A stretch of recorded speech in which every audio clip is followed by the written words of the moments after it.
행복한 4월 마음 따뜻하게 보내세요. 라디오 서울이 함께합니다.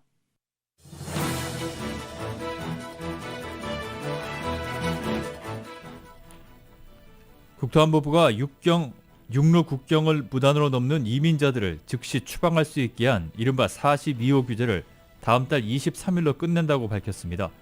국경을 넘는 불법 이민자들이 크게 늘어날 것으로 보입니다. 연방하원이 마리화나를 합법화하는 법안을 처리해 상원으로 넘겼습니다. 그러나 법안의 상원 통과는 쉽지 않을 전망입니다. 미 정부가 러시아의 생화학 무기 공격 가능성에 대비해서 이를 방어할 장비를 우크라이나에 제공한 것으로 보입니다. IAEA 사무총장은 체르노빌 원자력 발전소에 곧 사찰단이 갈 것이라고 밝혔습니다. 미국이 대륙간 탄도미사일 시험 발사와 관련해 북한 기관들을 추가로 제재했습니다. 이런 제재에도 불구하고 북한은 대량 살상무기 개발을 멈추지 않고 있다는 경고가 잇따르고 있습니다. 캘리포니아 주민의 과반 이상이 코로나19 관련 규제를 지지하는 것으로 나타났습니다. 민주당 성향은 70% 이상이 찬성을 했지만 공화당과 무당파에서는 반대 목소리가 더 높았습니다. LA와 오렌지 카운티의 가솔린 평균 가격이 약 2년 만에 가장 큰 하락폭을 기록했습니다. 지난 6일간 5.1센트가 떨어졌습니다. 윤석열 대통령 당선인이 4.3 추념식 참석을 위해 제주를 방문합니다. 이 행사에 다녀온 뒤에 초대 정부의 새 국무총리 후보를 직접 발표합니다. 민주당 송영길 전 대표가 서울시장 출마를 공식화했습니다. 국민의힘에선 유영하 변호사가 대구 출마를 선언하며 후원회장이 박근혜 전 대통령이라고 밝혔습니다. 대우조선해양 대표 선출을 둘러싼 청와대와 인수위의 갈등이 연일 공개적으로 표출되고 있습니다. 민주당과 국민의힘까지 가세하며 전선이 확대되고 있습니다. 2022 카타르 월드컵 조 추첨이 완료됐습니다. 한국 대표팀은 포르투갈과 우루과이 그리고 가나와 함께 H조에 편성됐습니다. 오늘 뉴욕 증시는 3월 고용보고서가 탄탄한 고용시장을 재확인해준 가운데 국채금리 상승세가 다소 진정되면서 상승했습니다. LA론 오늘 밤과 내일 곳에 따라 구름 끼는 날씨 보이겠습니다. 오늘 밤에는 바람이 5마일에서 10마일 정도로 불겠고 밤 최저 54도가량, 내일 낮 최고 기온은 67도가량 예상되고 있습니다. 주요 뉴스는 공항에서부터 목적지까지 모바일 체크인과 첨단 공기순환 시스템을 통해 안전한 기내 환경과 여행을 제공하는 아시아나항공 제공입니다. 여러분 안녕하십니까? 김미회입니다. 안녕하십니까? 임승찬입니다. 4월 1일 금요일 라디오 서울 이브닝 뉴스 1부 시작하겠습니다.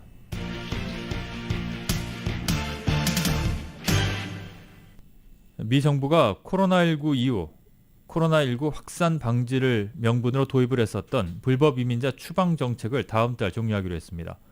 국토안보부는 CDC의 보건법 조항을 근거로 육로 국경을 무단으로 넘은 이민자들을 즉각 추방할 수 있게 한 이른바 42호 규제를 다음 달 23일 끝낸다고 발표했습니다. 국토안보부는 현재 보건 상황과 코로나19 대처 능력 향상 등을 고려할 때 이민자들의 입국 권리를 막는 조치가 더는 필요하지 않다고 판단했다고 설명했습니다. 42호 추방 정책은 감염병 확산 위협이 있는 외국인의 입국을 막을 수 있도록 한 보건법 42호를 근거로 코로나19 확산 초기인 2020년 3월에 도입됐습니다. 조 바이든 행정부 출범 이후에도 유지됐던 42호가 폐지되면서 멕시코를 거쳐서 미국으로 가려는 이민자들이 더욱 가파르게 늘어날 것으로 보입니다.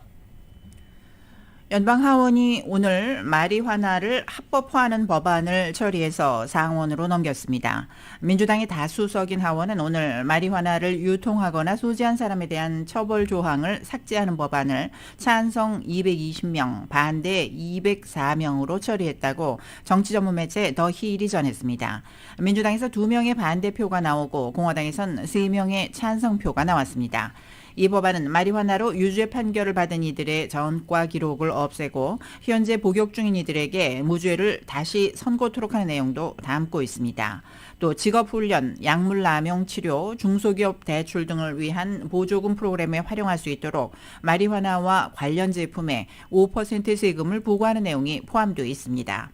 하지만 이 법안이 상원을 통과하기는 쉽지 않다는 전망이 나옵니다.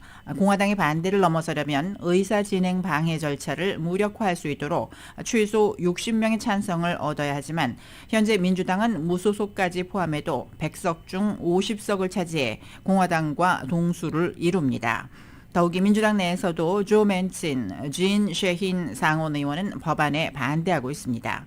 민주당은 지난 2020년 12월에도 마리화나 합법화 법안을 하원에서 처리했지만 당시 다수석이던 공화당의 반대에 막혀 상원 관문은 통과하지 못했습니다. 젠사키 백악관 대변인이 공직을 떠나서 방송국에 새 둥지를 틀 계획인 것으로 전해졌습니다. 인터넷 매체 악시오스는 오늘 사키 대변인이 다음 달 대변인 자리를 내놓고 MSNBC와 계약하는 방안을 고심 중이라고 보도했습니다. 사키 대변인은 이를 위해 내부 관계자들과 상담을 진행하고 있으며 아직 공식적으로 사의를 표명하지는 않은 것으로 전해졌습니다. MSNBC 측은 역시 법적 문제를 미연에 방지하는 차원에서 변호사들과 법률 검토를 진행 중인 것으로 알려졌습니다. 미국이 대륙간 탄도미사일인 ICBM 발사와 관련해서 북한 기관들을 추가 제재했습니다. 하지만 이 같은 제재에도 불구하고 북한은 대량 살상무기 개발을 멈추지 않고 있다는 경고가 잇따르고 있습니다. KBS가 보도합니다. 미국 재무부가 ICBM 개발을 지원한 것으로 판단한 북한 기관 5곳을 제재 대상에 추가했습니다.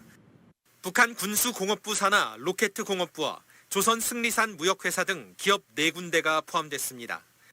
이들 모두 북한의 신형 ICBM 연구와 개발에 참여했거나 관련 물품과 재원 조달에 관여했다는 겁니다. 제닛 옐런 미 재무장관은 북한의 탄도미사일 시험이 영내 안보의 명백한 위협이자 유엔 안보리 결의 위반이라며 앞으로도 대북 제재를 도발 대응책으로 사용하겠다는 뜻을 분명히 했습니다. 북한에 대한 추가 제재는 바이든 정부 들어 4번째입니다. 이 같은 제재 확대에도 불구하고 북한은 대량 살상 무기를 지속적으로 개발 중이라는 분석이 잇따르고 있습니다. 유엔 안보리사나 대북제재위원회는 북한이 제재를 회피하면서 핵과 ICBM 관련 역량을 키워왔다고 분석했습니다. 미 군 당국 역시 북한이 생화학 무기 관련 물자를 계속 조달 중이라며 관련 동향을 예의주시하고 있다고 밝혔습니다. We will ensure the department's plans address evolving WMD threats. We will continue to accelerate information sharing through close coordination with the intelligence community. 이런 가운데 노규덕 한반도 평화교섭 본부장은 미국을 찾아 성김 대북 특별대표와 한미 북핵 수석대표 간 협의에 나설 예정입니다. 우크라이나 사태와 맞물려 유엔 안보리 차원의 행동이 쉽지 않은 상황에서 북한의 긴장 고조 행위에 대응하는 한미 당국 간 조율 결과가 주목됩니다. 워싱턴에서 KBS 뉴스 김기현입니다. 북한이 중국과 러시아산 부품과 재료를 이용해서 다양한 탄도미사일 기술을 개발한 사실이 공개됐습니다. 유엔 안전보장이사의 산하 대북제재위원회는 오늘 전문가 패널 연례보고서를 통해서 북한이 국제사회 감시 속에서 대량 살상무기 기술을 개발하기 위해 중국과 러시아에서 부품을 조달했다고 밝혔습니다. 북한은 액체 연료를 사용하는 탄도미사일 제조에 사용되는 특수 스테인리스 합금과 잠수함 발사 탄도미사일 SLMB 본체용 합금을 러시아에서 구매한 것으로 드러났습니다. 또 중국에서도 미사일 엔진 제작에 사용되는 합금과 밸브 등 다양한 부품을 조달한 것으로 파악됐습니다. 대북 인권특사 임명 등을 담은 북한 인권법 재승인 법안이 연방하원에서 발의되었습니다. 연방하원 외교위원회 아시아태평양 소위원회 위원장인 아미베라 의원과 외교위 소속인 영김 의원은 오늘 북한 인권법 재승인 법안을 발의했다고 밝혔습니다. 이 법안은 대북 인권특사 임명 등 2004년 연방의회가 제정한 북한 인권법을 재승인하고 개선하는 내용을 담았습니다. 미 국무부 대북 인권 특사는 트럼프 행정부가 들어선 2017년 1월 이후 현재까지 공석입니다.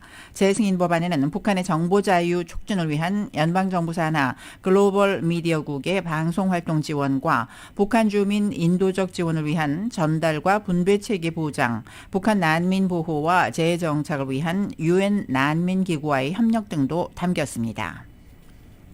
국방부가 러시아와의 핵 긴장 완화를 위해 대륙간 탄도미사일 미니트맨 3의 시험 발사를 지난달 연기한 데 이어서 최근에도 취소를 했습니다. 앤 스테판의 공군 대변인은 미니트맨 3 시험 발사를 취소하기로 한 이유는 앞서 밝힌 연기 사유와 같다며 공군은 미 전략군의 준비 태세를 확신한다고 말했습니다. 국방부는 러시아가 우크라이나를 침공한 뒤 핵전력 강화 준비 태세에 돌입하자 지난달 2일 미국과 러시아 모두 잘못된 판단의 위험을 염두에 두고 그런 위험을 줄이는 조처를 하는 게 중요하다면서 미니트맨 3의 시험 발사를 연기한다고 발표했습니다. 존 커비 국방부 대변인은 당시 이는 오해를 받거나 잘못 해석될 수 있는 어떤 행동에도 연루될 의도가 없음을 보여주려는 노력이라며 러시아가 핵태세에 관한 수사에 강도를 낮춤으로써 화답하는 것을 보고 싶다고 말했습니다. 로이드 오스틴 국방장관이 오늘 러시아의 우크라이나 침공을 비난하면서 동맹과의 협력을 토대로 한 억지력 강화를 강조했습니다. 오스틴 장관은 오늘 플로리다 템파에서 열린 중부사령관 2 취임식에서 푸틴 러시아 대통령의 우크라이나 침공은 부당하다며 이는 우크라이나에 대한 도덕적 위협이 아니라 규칙에 기반한 국제 시스템에 대한 도전이라고 말했습니다. 그는 따라서 전 세계적인 노력으로 대응해야 한다고 했습니다. 그는 전 세계가 러시아의 침략에 대응함에 따라 우린 미국의 리더십이 얼마나 중요한지를 다시 보고 있다며 미국을 중심으로 한 동맹 규합도 강조했습니다. 또 우크라이나 국민의 놀라운 용기는 우리 모두를 고무시킨다며 그들은 삶과 민주주의, 자유를 지키기 위해 용감하게 싸우고 있다고 말했습니다. 특히 오스틴 장관은 우리 방위의 초석은 여전히 억지라며 오늘날 얽혀있는 세계에서 억지를 지속하려면 동맹 및 파트너와의 더 많은 혁신과 조정, 협력이 요구된다고 밝혔습니다. 미 정부가 러시아의 생화학 무기 공격 가능성에 대비해 이를 방어할 장비를 우크라이나에 제공한 것으로 보입니다. 젠사키 백악관 대변인은 오늘 브리핑에서 관련 질문에 미국과 국제사회는 반복적으로 러시아의 생화학 무기 사용 가능성을 경고해왔다고 답했습니다. 이어 우크라이나를 돕기 위해 미 정부는 생화학 공격에 대비해 생명을 구할 수 있는 장비를 우크라이나 정부에 제공 중이라고 설명했습니다. 한 달째 러시아군에 포위된 우크라이나 남부 항구 도시 마리우폴에 대규모 피란 버스를 투입해서 민간인을 대피시키려던 기획이 또 무산됐습니다.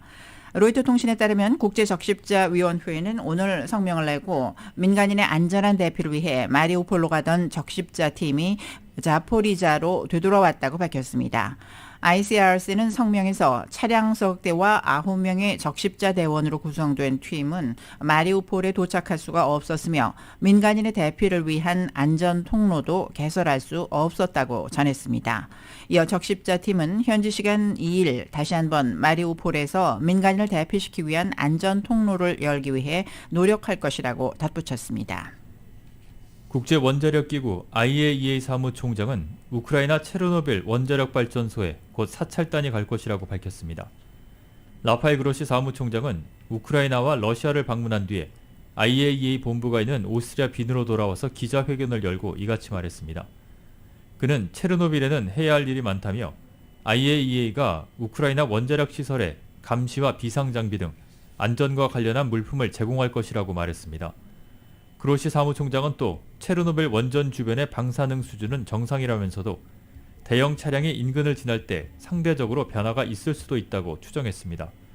아울러 그는 러시아군의 일부 병력이 방사성 물질에 피폭됐을 가능성에 대해 듣기는 했지만 확인된 바는 없다고 알렸습니다.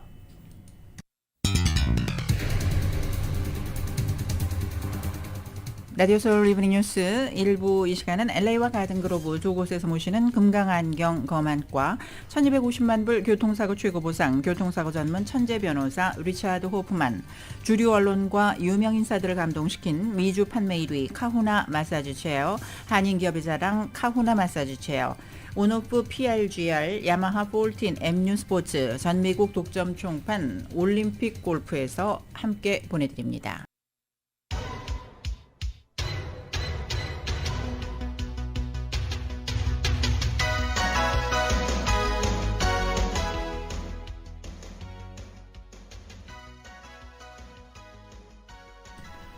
다섯 시 17분 다가서고 있습니다. 라디오 서울 이브닝 뉴스 함께하고 계신데요. 이 시간 프리웨이 교통 상황 잠시 살펴보겠습니다.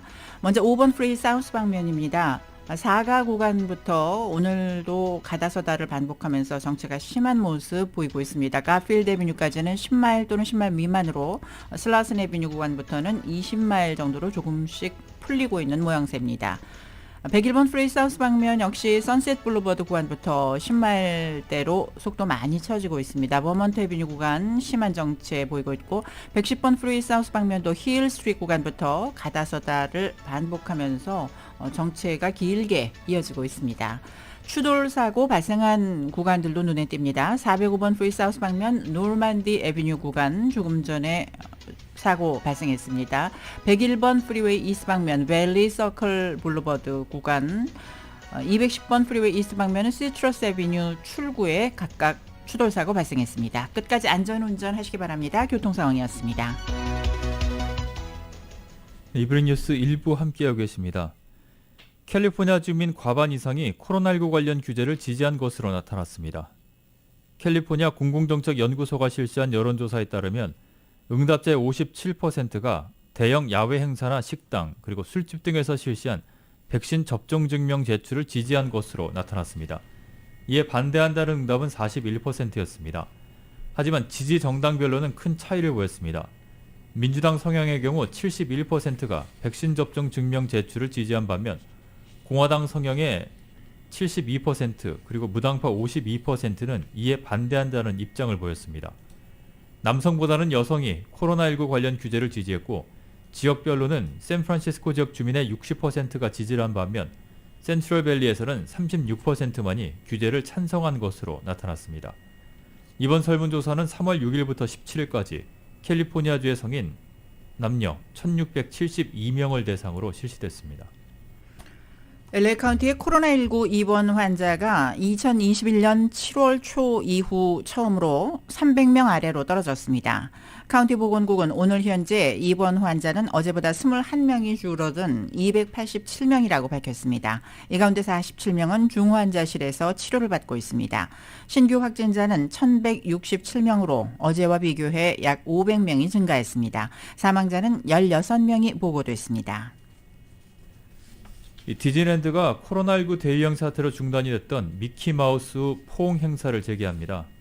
디즈니는 캘리포니아주 디즈니랜드 그리고 플로리다의 디즈니 월드, 디즈니 크루즈 등에서 18일부터 캐릭터 그리팅스 이벤트를 다시 시작한다고 발표했습니다.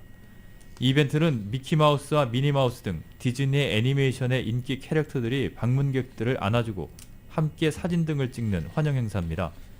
디즈니는 2년 전 코로나 대유행이 본격화하자 사회적 거리두기 방역 지침 등에 따라서 미키마우스 포옹 이벤트를 중단했지만 방역 규제 완화의 일환으로 행사를 재개하게 됐습니다. 그동안 일반인들의 출입이 금지됐었던 앤젤러스 내셔널 포레스트가 오늘 재개방됐습니다. 지난 2020년에 발생한 밥캣 산불로 11만 5천여 에이커가 피해를 입었던 내셔널 포레스트는 이후 14만 3천여 에이커에 달하는 면적이 공공안전과 산림보호를 위해 폐쇄되었었습니다. 이후 2년 만에 재개장이 되는 곳은 밥캣 산불로 피해를 입은 면적의 약 60%에 해당하는 공간입니다. 대부분의 산책로와 휴식 공간 등이 문을 열었지만 버콘 캠프그라운드는 눈이 많이 내려 당분간은 폐쇄 상태를 유지하기로 했습니다. 탐 토레스 앤젤러스 내셔널 포레스트 슈퍼바이저는 공식 성명을 통해 시민들의 인내심 덕분에 공공안전과 산림보호 등의 조치가 가능했다고 밝혔습니다. 이와 함께 오늘부터 앤젤러스 내셔널 포레스트를 찾는 사람들에게 안전을 위해 각별한 주의를 기울여 줄 것을 당부했습니다. LA 카운티 개솔린 평균 가격이 2년 만에 가장 큰 하락폭을 기록했습니다. 트리플레이는 LA의 개솔린 평균 가격이 어제보다 1.9센트 하락한 갤런당 6달러 1.9센트라고 밝혔습니다. 하루 1.9센트 하락은 2020년 4월 이후 가장 큰 폭입니다. 지난 6일간 LA 카운티의 개솔린 평균 가격은 5.1센트가 떨어졌습니다. 오렌지 카운티 개솔린 평균 가격도 2020년 4월 8일 이후 가장 큰 1.8센트가 하락하면서 갤런당 5달러 97.6센트를 기록 중입니다. 오렌지 카운티 개솔린 평균 가격도 지난 6일 사이에 5.1센트가 하락했습니다. 한편 트리플레이는 3월 초에 문제가 있었던 토렌스의 정유시설이 어제 또다시 문제가 발생해 중단될 가능성이 제기됐다며 이로 인한 개솔린 가격이 다시 상승세로 돌아설 수 있다고 지적했습니다. 각종 스포츠 이벤트나 음악 행사가 치러지는 잉글우드의 포럼이 기아 포럼으로 이름이 바뀌게 됩니다. 기아 자동차는 포럼과 명칭 사용권 계약을 체결한 것으로 알려졌습니다. 계약 기관과 계약액 등 구체적인 내용은 다음 주 월요일 비공개 행사를 통해 발표될 것으로 보입니다. 자전거로 순찰을 하던 경찰이 음주운전으로 보이는 차량에 치여 부상했습니다. LA 경찰국은 오늘 아침 8시쯤 한인타운 900블락 사우스 아드모 애비뉴에서 자전거 경찰이 승용차에 치이는 사고가 발생했다고 밝혔습니다. 사고를 당한 경관은 즉시 병원으로 옮겨졌지만 심각한 부상은 아닌 것으로 전해졌습니다. 경찰은 음주운전으로 추정되는 사고 차량 운전자를 체포해 구금했다고 밝혔습니다. 정확한 사고 경위는 현재 조사 중입니다. 행콕파크에 위치한 명문 사립여학교 말보로 스쿨에 정식 한국어 클래스가 마련된 데 이어 이 학교의 한국어 레벨 1 과정이 유스에서 인정됐습니다. 한국어진흥재단의 모니카 류 이사장은 한인 학생들도 많이 재학하는 명문 프랩스쿨인 말보로에 지난해 한국어 클래스가 도입된 데 이어 말보로의 한국어 레벨 1 과정이 UC 입시에서 성적으로 인정된다고 밝혔습니다. 의외로 사립학교에서는 한국어를 어퍼하는 학교가 거의 없어요. LA에서 한 학교가 있다고 그러는데 그 학교는 크리스찬 스쿨이더라고요. 그러니까 non-denominational한 프라이빗 스쿨로서는 말보로 스쿨이 처음이고, 그렇기 때문에 이 말보로 스쿨, 이 유명한 프랩스쿨, 말보로 스쿨이 시작함으로 해서 다른 사립 학교들이, 프랩스쿨들이 또한 그 문을 열지 않을까 하는 희망을 가져봅니다. 한편 오랜 전통을 갖고 있는 명문 말보로 스쿨에 한국어 클래스가 도입된 것은 그만큼 K-팝이나 K-드라마 등으로 한국어의 위상이 높아진 것을 반영한다고 한국어진흥재단 측은 밝혔습니다. 최근 SA2가 폐지된 데다 한국어가 아직 AP 과목으로 채택되지 않은 상황에서 UC 입시에서 한국어 클래스가 인정된 것은 매우 고무적인 소식으로 받아들여지고 있습니다. 러시아 침공으로 고통을 당하는 우크라이나 동포를 돕기 위한 범 커뮤니티 차원의 기금 모금 캠페인에 정성이 답지하고 있습니다. LA 한인회는 우크라이나 동포를 돕기 위한 온오프라인 기부 캠페인에 현재까지 6만 4천 달러가 모금됐다고 밝혔습니다. 고려대학 국제재단에서 $10,000, 미주 3일 여성 동지회에서 4,040달러, 서울 메디칼 그룹 3,000달러, 그리고 한미식품협회에서 2,000달러 등을 기부했습니다. 대한항공이 지난 31일 세계적 항공 전문 매체인 에어 트랜스포트 월드가 자사를 2022년 올해의 화물 항공사로 선정했다고 밝혔습니다. 시상식은 오는 6월 21일 카타르 도하에서 진행될 예정입니다. 올해 화물 항공사 어워즈는 사업 운영과 고객 서비스, 기술 혁신, 사회 인도적 노력 등의 요소들을 종합적으로 평가, 매년 한 해 화물 분야 최고의 항공사를 선정하고 있습니다.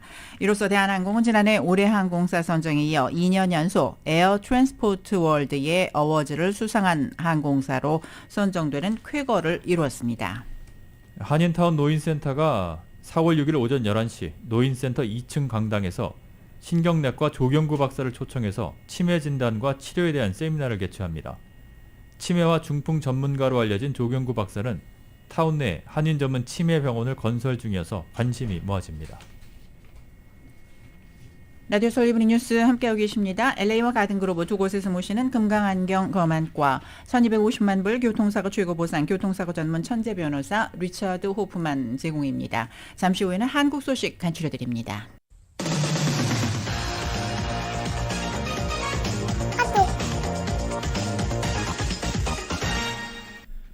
이브닝 뉴스 일부 한국 소식입니다. 윤석열 대통령 당선인이 후보 시절 약속을 했던 4.3 추념식 참석을 지키기 위해서 모레 제주를 찾습니다. 이 행사에 다녀온 뒤에 오후에는 초대 정부의 새 국무총리 후보를 직접 발표합니다. YTN이 보도합니다. 후보 시절 제주를 찾아 4.3 희생자들의 넋을 기렸던 윤석열 당선인. 당시 대통령이 된 뒤 4.3 추념식에 참석하겠다고 말했습니다. 우리가 그 넋을 기리고 추모하고 합당하게 보상이 이루어지도록 제가 차기 정부를 맡게 되면 최대한 노력하겠습니다. 이 약속대로 윤 당선인은 행사에 맞춰 제주를 방문하기로 했습니다. 보수정당 대통령 당선인 신분으로는 처음입니다. 이후 여하를 막론하고 양민이 무고하게 희생됐다고 하는 거에 대해서는 당선인은 넋을 기리고 추모하고 모든 국민이 함께 따뜻하게 보듬고 위로하는 게 자유민주 국가 국민의 도리고 의무라고 생각한다는 점을 여러 번 강조한 바가 있습니다. 행사에서는 통합의 메시지와 함께 국가 차원의 충분한 배상을 강조할 예정입니다. 말을 그렇게 또 했고 또 그때도 생각이 있었고 하니까 일요일 날 이제 가기로 한 거죠. 추념식 참석 뒤에는 4.3 희생자 유가족들과의 오찬을 조율 중인 것으로 전해졌습니다. 행사를 마치고 오후에 서울로 돌아와서는 총리 후보자를 지명하는 발표를 할 예정입니다. 초대 국무총리 후보자로는 한덕수 전 총리가 유력하고 임종룡 전 금융위원장은 경제부총리로 거론되고 있습니다. 후보군에 오르내린 김한길 국민통합위원장은 고사한 것으로 전해졌습니다. YTN 엄윤주입니다. 정부 조직 개편안을 마련 중인 대통령직 인수위원회가 윤석열 당선인의 기조에 따라 여성가족부를 폐지하겠다는 입장을 굳혔는데요. 다만 정부조직법이 통과되지 않아 국정공백이 생기는 것을 막기 위한 어느 정도 속도를 조절할 가능성에도 무게가 실리고 있습니다. YTN이 보도합니다. 안철수 인수위원장은 지난달 말 여성단체를 만난 데 이어 청소년 가족 관련 단체와 간담회를 진행했습니다. 윤석열 당선인의 여성가족부 폐지 공약과 관련해 충분한 의견을 듣겠다는 겁니다. 현장의 목소리 제대로 들려주시면 저희들 인수위원회에서 적극적으로 반영해서 간담회에선 힘없는 여가부 대신 기능을 다른 부처나 조직으로 옮기자는 의견과 함께 오히려 여가부의 역할을 강화하고 지원을 확대해야 한다는 주장도 나왔습니다. 입장이 팽팽히 갈린 건데 안 위원장은 사실상 여가부 폐지에 힘을 실었습니다. 여성가족부에서 가족이 담당하는 부분이 훨씬 더 크지 않습니까? 실제 인수위에선 여가부를 폐지한 뒤 가족과 인구 문제 등을 다룰 부처를 신설하는 방안 등을 논의하고 있습니다. 미래가족부를 포함해 여성을 뺀 다양한 부처명도 검토 중인 것으로 파악됐습니다. 빠질 확률이 높은 건 사실입니다. 왜냐하면 이제 당선인께서 여성가족부를 폐지한다는 거를 몇 번을 공약을 확인을 하셨기 때문에 이를 위해선 여소야대 상황을 딛고 정부 조직 개편안이 국회 문턱을 넘어야 하는 상황. 하지만 민주당이 당장 여가부 폐지에 반대하고 있는 데다 조직 개편 자체가 진통을 겪을 가능성도 배제할 수 없습니다. 이에 따라 인수위는 먼저 현 정부 부처를 기준 삼아 내각을 꾸린 뒤 조직 개편은 속도를 조절해 국정 공백 발생을 최소화하겠다는 방침인 것으로 전해졌습니다. 다만 폐지 입장을 굳힌 여가부의 경우에는 인사를 서두르지 않을 것으로 전망됩니다. YTN 이경국입니다.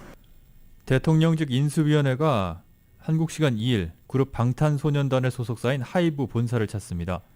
안철수 인수위원장을 비롯한 인수위 관계자들은 오후 2시 하이브 소속사를 찾아 한류 문화산업의 발전 방향 등을 논의합니다. 이를 두고 방탄소년단의 군 현역 복무 면제 방안이 검토될 거란 전망과 관련해서 인수위는 한류 문화산업 발전에 장애가 되는 요인을 현장에서 수렴하다 보면 관련 사안이 제시될 수도 있지만 방문 목적과는 상관이 없다고 선을 그었습니다. 대우조선해양 대표 선출을 둘러싼 청와대와 인수위 간의 갈등이 연일 공개적으로 표출되고 있습니다. 모욕적 또는 감정적 해석이란 날선 반응이 오갔는데 민주당과 국민의힘까지 가세하며 전선이 확대되고 있습니다. KBS가 전합니다. 청와대는 대우조선 대표 선출이 현 정부의 알박기 인사라는 인수위 비판은 모욕적이라고 했습니다. 정부가 민간 기업 인사에 전혀 관여한 바가 없다고 반박하고 사과도 요구했습니다. 좋은 분위기 속에서 서로 아주 좋은 업무 인수인계를 하기 위해 노력하는 중인데 이렇게 찬물을 끼얹는 이런 브리핑을 하셨으면 사과해야 한다고 생각합니다. 민주당도 가세했습니다. 인수위가 정작 할 일은 안 하고 집권 후 낙하산 자리를 찾는데 혈안이 된 듯한 모습에 국민은 개탄하고 있습니다. 인수위도 재반격에 나섰습니다. 상식이 지켜지지 않은 것에 문제를 제기한 것뿐인데 청와대에서 감정적으로 해석했다고 맞받았습니다. 또 논란의 본질은 부실 공기업 문제를 어떻게 해결할지 고민하는 것이라고 주장했습니다. 인사권 다툼으로 문제의 본질이 호도되거나 변질돼서는 안 된다는 점 다시 한번 밝혀드리겠습니다. 인수위가 쳐다보는 것은 자리가 아니라 국민입니다. 국민의힘도 청와대를 겨냥해 거들었습니다. 내가 눈독을 들이면 로맨스 인사권 행사이고 남이 눈독을 들이면 불륜 인사권 행사인 것입니까?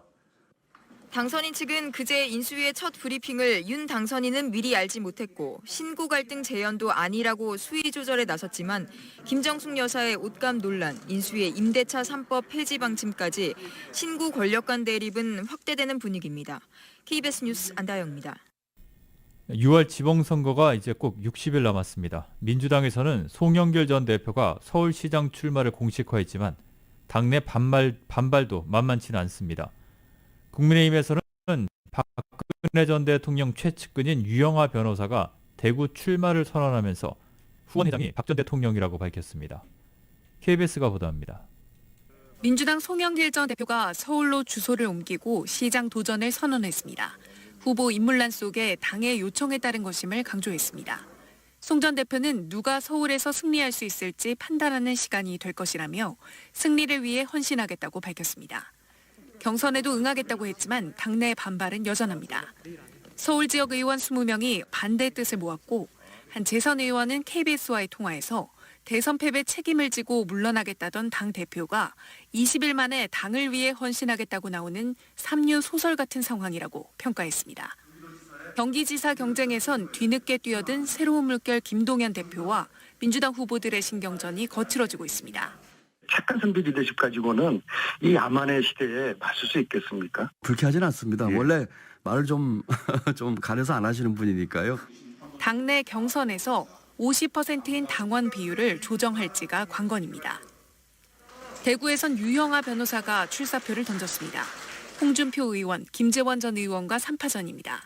지난 5년은 여러분에게는 다른 이들의 조롱과 멸시를 견뎌냈던 시간이었고 박근혜 대통령에게는 참담하고 참혹한 날들이었습니다. 유 변호사는 박 전 대통령과 출마를 상의했고 박 전 대통령이 후원회장을 맡게 될 것이라고 밝혔습니다. KBS 뉴스 손서영입니다. 지금까지 한국 소식 전해드렸습니다. 주류 언론과 유명 인사들을 감동시킨 미주 판매 1위 카후나 마사지 체어, 한인기업의 자랑 카후나 마사지 체어, 온오프 PRGR, 야마하 폴틴, MU 스포츠, 전미국 독점 총판, 올림픽 골프에서 보내드리고 있습니다. 잠시 후에는 경제 소식 간추려드립니다.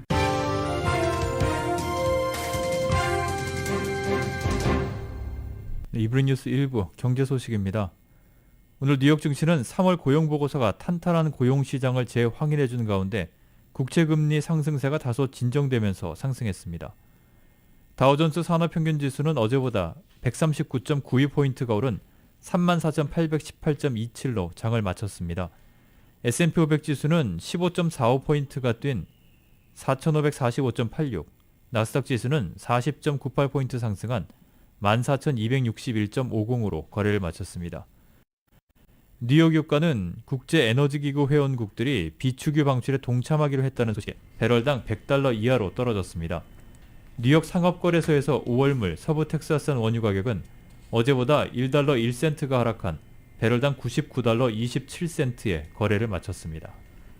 지난달 고용시장이 코로나19 사태 이전에 거의 육박한 수준까지 회복된 것으로 나타났습니다. 연방노동부는 오늘 공개한 3월 고용보고서를 통해 지난달 비농업 일자리가 43만 1,000개 증가했다고 밝혔습니다. 블룸버그 통신이 집계한 전문가 전망치 49만 개를 다소 밑돌았으나 실업률은 전월 3.8%에서 3.6%로 떨어져 팬데믹 직전에 기록한 50년 만의 최저치 3.5%에 육박했습니다. 연방준비제도가 고용회복의 척도로 주목하는 경제활동 참가율 역시 62.4%로 소폭 상승해 팬데믹 직전인 2020년 2월 수준에 1%포인트 차로 접근했습니다. 3월 일자리 증가폭도 50만 건에 못 미친 기업 대상 조사 결과와는 달리 가계 대상 조사에서는 73만 6천 개로 집계되었습니다. 가계 조사 결과를 반영하면 전체 일자리 숫자는 대유행 이전과 비교해서 단 40만 8천 개 모자란 수준입니다. 노동부는 기업조사와 가계조사를 각각 실시해 고용보고서를 작성하는데 비농업 일자리 변동은 통상 기업조사 결과를 더 신빙성 있는 것으로 받아들이고 있습니다. 조 바이든 대통령이 30개국 이상이 비축유 방출에 동참하기로 했다며 국제 유가 안정화 주도 의지를 밝혔습니다. 바이든 대통령은 오늘 백악관 연설에서 전 세계 파트너 국가, 동맹국과 비축유 방출을 조율해 왔다며 오늘 아침 전 세계 30개국 이상 국가가 비상회의를 소집해서 수천만 배럴을 추가로 시장에 방출하기로 합의했다고 밝혔습니다. 바이든 대통령이 언급한 비상회의는 국제에너지기구가 프랑스 파리에서 장관급 회의를 열어 비축유 방출의 의견을 모은 것을 말하는 것입니다. 바이든 대통령은 핵심 동맹국과 단결을 유지한 채 수백 시간의 회의를 한 것이 성과를 내고 있다며 블라디미르 푸틴 러시아 대통령이 에너지 자원을 무기화하려는 능력을 전 세계 국가가 거부하기 위해서 뭉치고 있다고 강조했습니다. 뉴욕의 한 아마존 물류 창고에서 이 회사의 첫 노동조합이 결성될 전망입니다. 월스트리트저널은 뉴욕시 스태튼 아일랜드의 최대 아마존 창고인 JFK 8에서 진행된 노조 설립 투표가 가결돼 아마존의 미국 내 첫 노조가 조직화될 수 있는 길이 열렸다고 보도했습니다. 노조 결성 투표를 감독한 노동관계위원회는 오늘 2,654표 가운데 2,131표가 노조 설립에 찬성한 것으로 나타났다고 밝혔습니다. 총 유권자는 약 8,300명이었습니다. 이로써 월마트에 이어 미국의 두 번째 최대 민간 고용주인 아마존에도 노조가 생길 전망입니다. 실제 노조 결성까지는 몇 달이 걸릴 전망입니다. 이는 오랫동안 아마존의 노조를 만들려 해온 노동운동가들과 직원들에게는 중대한 승리이자 중요한 이정표라고 월스트리트저널은 평가했습니다. 앤디 제시 아마존 CEO가 지난해 연봉으로 2억 달러 이상을 받았습니다. 아마존이 증권거래위원회에 제출한 서류를 보면 지난 한 해 2억 1270만 달러가 제시 CEO의 연봉으로 지급됐습니다. 이는 제시가 2020년에 받은 급여의 6배에 달하는 것입니다. 제시 CEO는 지난해 급여의 거의 대부분이 스탁 옵션으로 10년에 걸쳐서 나눠 지급됩니다. 일본 토요타가 제너럴 모터스를 제치고 2분기 연속 미국 자동차 시장 선두 자리를 지켰습니다. 오늘 블룸버그 통신 등에 따르면 지난 1분기 토요타는 미국에서 51만 4,492대를 팔아 GM을 근소한 차로 눌렀습니다. 앞서 GM은 지난해 4분기 90년 만에 처음으로 안방인 미국 시장을 토요타에 내준 바 있습니다. 차량용 반도체 부족 등에서 비롯된 글로벌 공급난 탓에 완성차 업계의 전반적인 판매 대수는 크게 줄어든 것으로 나타났습니다. 전년 동기와 비교해 GM의 미국 시장 판매량은 20%, 토요타의 판매량은 14.7%가 각각 감소했습니다. 블룸버그 통신이 8개 시장조사기관의 평균 전망치를 집계한 결과 올해 1분기 미국 시장의 전체 신차 판매는 1,320만 대로 작년 1분기보다 26% 감소할 것으로 예상됩니다.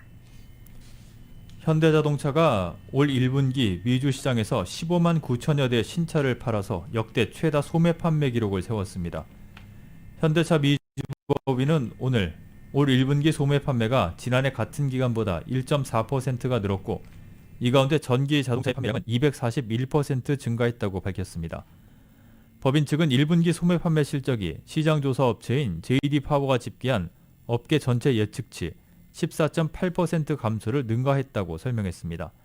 다만 법인과 렌터카 업체 등에 공급하는 플릿 판매 실적이 없어서 1분기 미국 시장의 총 판매량은 4% 감소했다고 덧붙였습니다. 기아차 역시 전기차의 판매가 빠른 속도로 늘어나면서 역대 최고의 1분기 시장 점유율을 달성했다고 밝혔습니다.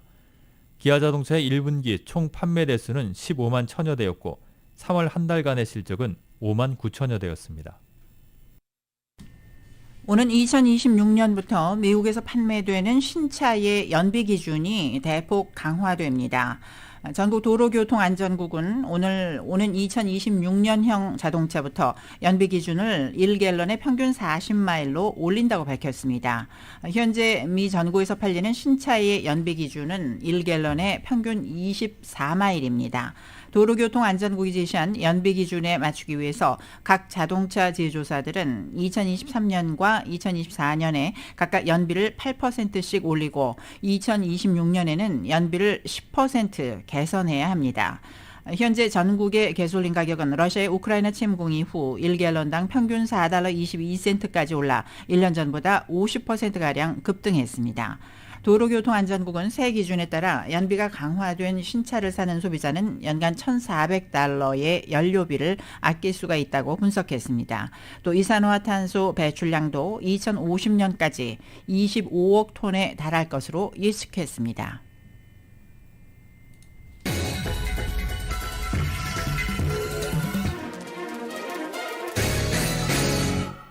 네, 스포츠 소식입니다.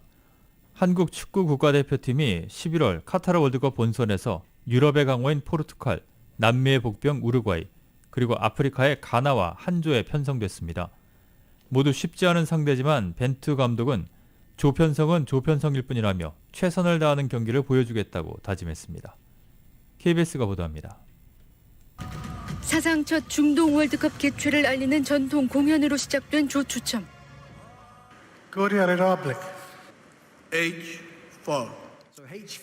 우리나라는 포르투갈과 우루과이, 가나가 속한 H조에 배정됐습니다. 피파 랭킹 8위 포르투갈은 슈퍼스타 호날두가 있는 유럽의 강호이고 우루과이 역시 남미의 복병으로 꼽히는 만만치 않은 상대입니다. 하지만 브라질과 프랑스 등 우승 후보 1순위 국가들을 피했고 이 그룹의 강팀 독일, 네덜란드를 만나지 않게 되면서 최악의 조 편성은 피했습니다. 자신의 조국 포르투갈과 월드컵에서 만나게 된 벤투 감독은 본선에서 쉬운 조는 없다며 최선을 다하겠다고 밝혔습니다. It's almost impossible to think that in the final phase of the World Cup you are going to have a easy group. The draw is what it is. We should start working on the analysis of the opponents. 대표팀은 11월 24일 우루과이와 첫 경기를 시작으로 가나, 포르투갈과 차례로 대결합니다. 우루과이와 1차전에서 최소 무승부 이상을 거두고 가나를 이겨야 12년 만에 16강행을 바라볼 수 있을 전망입니다. 일본은 스페인, 독일 등과 이른바 죽음의 2조에 편성돼 험난한 조별리그를 치르게 됐습니다. 이제 주사위는 던져졌습니다. 남은 기간 동안 상대별 맞춤 전략을 꼼꼼히 짜야 원하는 성적을 기대할 수 있습니다. 도하에서 KBS 뉴스 박주미입니다. 네, 메이저리그 소식입니다. 올해부터 메이저리그 심판들이 직접 마이크를 잡고 비디오 판독 결과 그리고 판독 상황을 팬들에게 설명합니다. MLB 사무국은 심판들이 주말 시범 경기부터 어떤 상황을 비디오로 판독하는지를 야구장을 찾은 팬과 경기를 보는 시청자들에게 마이크로 알리고 판독 후에는 판정 내용과 간단한 설명도 할 예정이라고 발표했습니다. MLB.com은 현재 NFL에서 하는 방식과 유사하다고 설명했습니다. 피츠버그 파이러츠의 박효준 선수가 시범 경기 4경기 연속 안타를 쳤습니다. 박효준은 토론토와의 홈 경기에서 9번 3루수로 출전해서 2타수 1안타를 기록했습니다. 뉴욕 매치의 에이스인 제이컵 디그롬이 부상으로 약 2달간 결장합니다. 매치 구단은 MRI 검사 결과 디그롬의 오른쪽 견갑골에 염증이 발견됐다면서 디그롬은 최대 4주 동안 휴식을 취한 뒤에 몸 상태에 따라서 복귀 훈련을 소화한다고 전했습니다. LA 다저스와 시카고 화이트삭스가 핵심 선수를 맞바꾸는 트레이드를 단행했습니다. MLB.com은 두 팀이 마무리 투수인 크레이그 킴브럴과 외야수 AJ 폴락을 맞바꿔 약점을 메웠다고 전했습니다. 킴브럴은 다저스 그리고 폴락은 시카고 화이트삭스의 유니폼을 각각 입게 됩니다.